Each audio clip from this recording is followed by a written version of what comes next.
তার মাকে জিজ্ঞেস করলো, আচ্ছা মা, আমাদের কি শখ আহ্লাদের কোনো দাম নেই?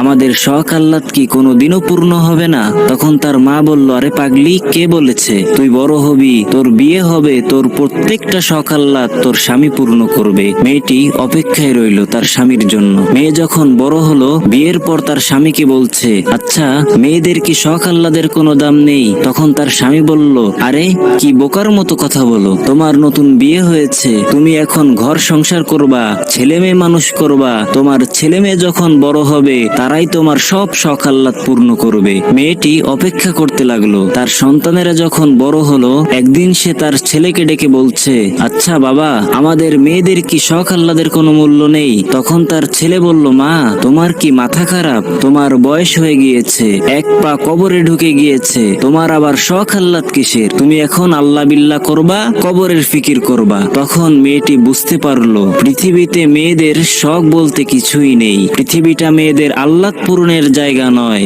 নারীদের প্রথম এবং শেষ ঘর কবর ছাড়া আর কিছুই হতে পারে না।